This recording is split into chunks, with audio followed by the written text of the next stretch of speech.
নাম বতাহ। বতাহৰ কথা নুসুধিবা মোক। বতাহে কাকো সুধি একো কাম নকৰে। বতাহে নিজৰ মতে চলে।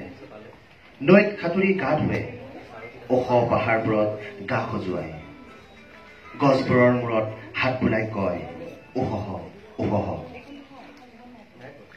মোৰ খং উঠিলে তহঁতি ৰখাব পাৰিবি।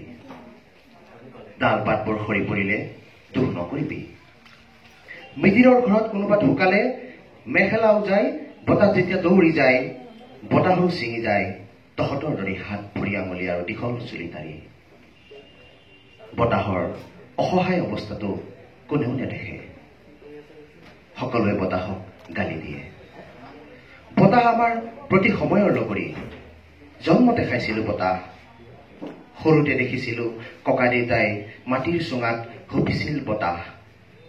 আইতাই জুহালত বাকি দিছিল বতাহ। জহৰ দিনত পিতাই আমাৰ বাবে বতাহক কোবাইছিল বিচনীৰে। আয়ে মুখত ঢালি দিছিল। এতিয়াও বতাহ খাওঁ, খিৰিকীৰে সোমাই আহে মলয়া হৈ। বতাহে নুবুজে ভয় লাজ। আমাৰো দেহত বৈ থাকে এচাতি বতাহ।